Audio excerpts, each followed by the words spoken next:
to our event. We appreciate you coming here on a Wednesday night and just to support our fundraiser. We would also like to thank Simon's Valley Ranch and Simon's Roadhouse for helping us host this event. We wouldn't be able to do it without you guys. Also, a big thank you to Andrea Elliott for making a huge contribution to LBD. And a huge thank you to Hello Moth for coming and performing here tonight.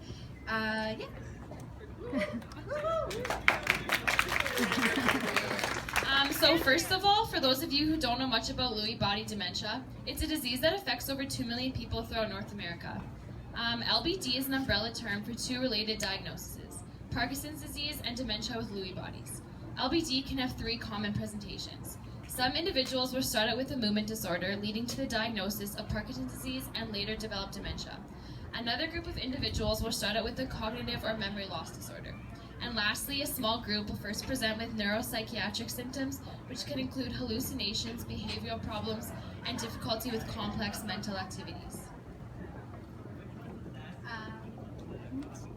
Some of the most common symptoms of LBD include impaired thinking, such as loss of executive function, memory, or the ability to understand visual information. They can suffer from fluctuations in cognition, attention, or alertness. They have problems with movement, including stiffness, slowness, and difficulty walking.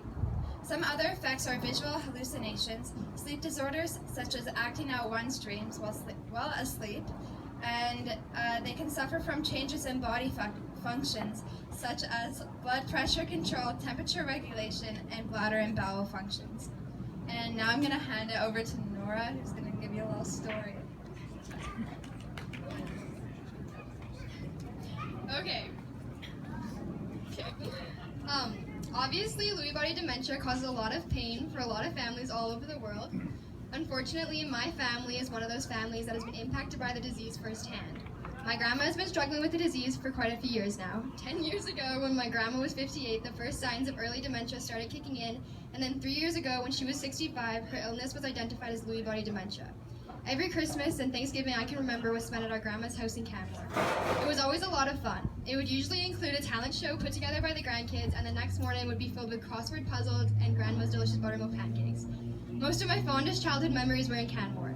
Growing up, I always remember my grandma being so strong and independent. She lived in numerous places around the world, including Ontario, Winnipeg, New Orleans, Calgary, New York, Chicago, and has been settled in Canmore since 1996.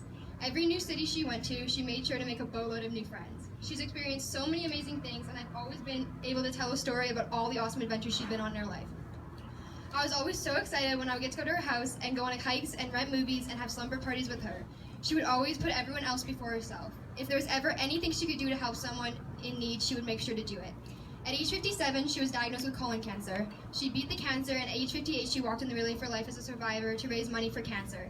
It's amazing to be able to have someone like that in my life that I can always look up to. LBD has affected how she thinks, how she feels, her moods throughout the day, and has just ultimately shaped her into a new person. Imagine never fully feeling safe wherever you are, and that all the people you once knew and loved become strangers, because this is what my grandma goes through every day of her life. Our family gatherings are now so far from what they used to be. Rather than everything being happy and carefree, we're all stressed and worried. Lewy body dementia does not just affect one person in the family, it affects everyone in it. Not only have I lost my grandma, but my relationship with my papa has changed.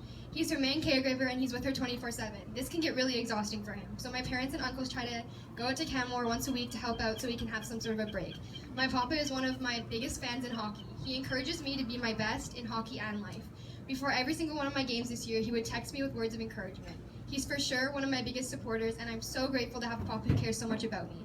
I know he would kill to come to any of my games, but it's just so hard for him to make it to Calgary because of this terrible disease that has taken over his and my grandma's life. This disease has robbed him and my grandma of so many things that other families may take for granted. Even though my grandma has changed so much, I know her quirky and fun-loving self is still inside of her. She will forever and always be my role model, and hope one day I can be half the one she was.